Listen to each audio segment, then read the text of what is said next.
Hey, my name is Islam Lajalin. I'm a student at Dar al Kalima University. I'm majoring in sustainable tourism. I'm 22 years old. I think you told me that you like to be called Jude, is that right? Yeah, of course. Okay, Jude, it's so good to see you again. Thank you, Chris. The last time we interacted, it was a pretty tense situation where you had just been tear gassed and we picked you up and you did the most poised interview, so thank you for that. Would love to get to know you a little bit more. Something that I've learned about you is that your English is amazing, and I've learned that you're self-taught. Can you share about how you learned English and how you've become so fluent in English? I wouldn't say I'm fluent, but since I was a kid, I had this passion for English language and I just wanted to learn it. So I became more open to the world when I learned this language, and I got worldwide friends, and practicing every day got me to this point where I can speak freely and express my mind. Now, you live in a refugee camp outside of Hebron. Yeah. Tell us the name and tell us about your life in the refugee camp. It's called the Al refugee camp, and it feels like a jail with open sky, like you can see the sky, but you can't do anything in it. What are some of the challenges? I mean, obviously, you having been tear gassed while you were walking to meet us for the interview, Yeah. that's obviously a challenge. How often does that happen? Every day, every 2 days. For you specifically, or for your friends and family, or? For everyone who lives there. Is there anything that prompts the tear gassing in terms of what the Israelis are thinking you're doing, or are they just randomly sending the tear gas in?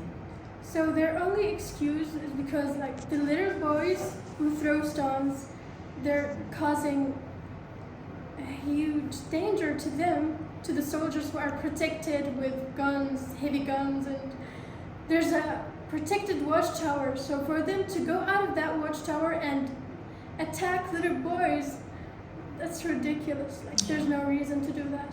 Wow, I'm so sorry. I'm so sorry that you have that kind of fear and that kind of hypervigilance that you have to live with every day. What school did you go to while you were in the camp? Was it in the camp, or was it far away, or? It was in the camp. It was 2 kilometers walking from my home. And every single day I had to go through checkpoints, to enter camp and go to my school. Since day one of going to school, I was so traumatized, from the tear gas and attacking. They even attack schools. They don't have respect for anything at this point, yeah. I'm so sorry. You be in your school, studying, out of nowhere you're gonna smell tear gas and hear about attacks nearby. That must be so difficult, especially as a child. Yeah. I'm so sorry. So when did you develop your interest in tourism, which now you're a student at Dar al Kalima?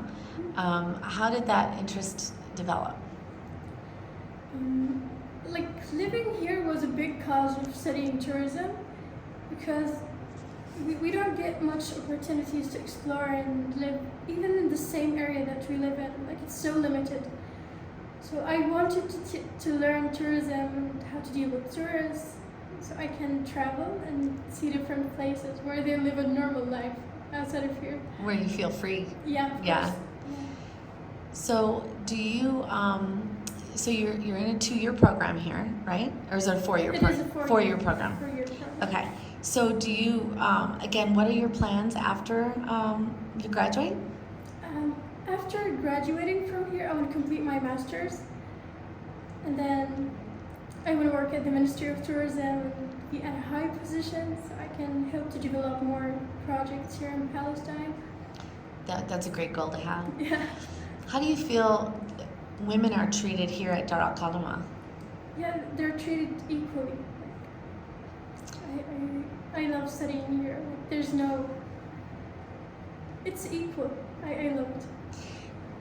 What are some other things about studying at Dar al Kalima that are your special moments, or the aspects of the school that make you feel excited to come when you come to study? I think the respect that they give us, like there's a mutual respect between us, and honesty and kindness, and I honestly love studying here. And what year are you in now? I'm almost third year student. Almost third year. Yeah. Have you made friendships here since you've started? Yeah, of course. I made a lot of friendships. Like, the students are so kind here, and I met people who have the same mindset as me, so it was just perfect. Like, it makes me excited to come here every day. Wonderful. And what can you mention any other aspects of your life at home that can help our friends to understand a little bit more what life in a refugee camp would be like? And I've heard from others that there is also, even though there's a lot of challenges, there's also a sense of community that happens. And do you know how many people live in your refugee camp? I think about 14,000. 14? Maybe, yeah. Okay. So are people visiting all the time and having meals together, or what is life like there? Honestly, from my perspective, people used to be like hospital before between each other. They visited each other in the past, but right now they just mind their own business, live in their home, and do their life. What do you feel attributes to that, not having that sense of community? Do you feel like it's the constant bombarding from the occupation? I think it has to do with the community itself. They became less caring about each other. They just care about their life, their work, and that's it. Yeah. And I agree with that, honestly. Yeah. You could just live in your home, do your thing, and that's it. Do your thing, yeah. Do you have brothers or sisters? Yeah, I do. I have 4 brothers and 2 sisters. Oh, wow. Yeah. Big family, huh? It's a very big family, and never loved that. You want to be an only child? No, I just love small families. A little bit smaller. Maybe 2 or 3 maximum. Yeah. And what number are you in the... I'm the last one. Okay. And how old are you? I'm 22. 22. Okay. Oh, you're the youngest. I'm the youngest. Like the oldest, she's 42. 42. Okay. So have your siblings moved out of the refugee camp, or do they stay there as well? Not all of them. Some of them are married now, and they live in the city, in the village. But most of us, we stay in the house. Everybody stays in the house Yeah. and stays together. What's your parents' background, and do you have any stories from the Nakba in terms of where your family came from? Yeah, of course, that's my favorite part, because every time they keep telling me about our lands before the Nakba. We are Bedouin. We used to live in a tribe called the tribe of Ibn Ajlan, and that's where I am from. So before, we used to be like a big tribe, own a lot of lands and farming and growing animals. But after that, they became separated after the war, and some of them went to Jordan, Saudi Arabia, and some of them stayed here. We're very little right now, about 300 of us here. The family members from the original family members. Yeah. Yeah. And we can't really go back to our land because they took it. The Israelis. We're not allowed to visit there. That's hard. Do you have pictures from your family? Like, are there any pictures that lasted? Unfortunately, no, because our family, they are into 2 parts. Some of us live in Jerusalem who got the blue ID. Some of us got the green ID. So the one who got the green ID, we can't visit there, unfortunately. Yeah.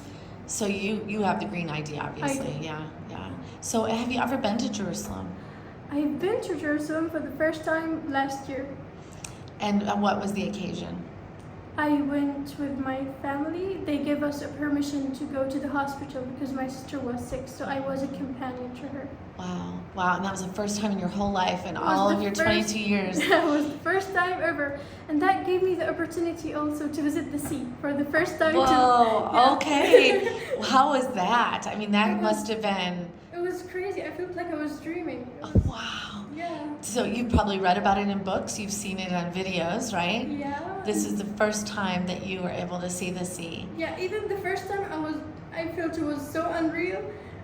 Like dream. Wow. It was like a dream, yeah. Yeah. Wow. And was that in Tel Aviv, or where did you see the sea? It was in Tel Aviv, yeah. Yeah, okay. So you take that memory and you hold on to it, and Yeah, of maybe course. maybe another time. Would you like to, if the occupation didn't exist, what would be your perfect day in Palestine if the occupation didn't exist? What would you do? My perfect day would be, of course, going to the sea and enjoy eating fish there. Mm-hmm. And I would say sleeping on the beach too. Sleeping that's in- my dream. I wish I can do that. Wow, you just get a tent and maybe camp on the beach, right? Yeah, Just stay that's there. what I want to do, yeah. That's wonderful.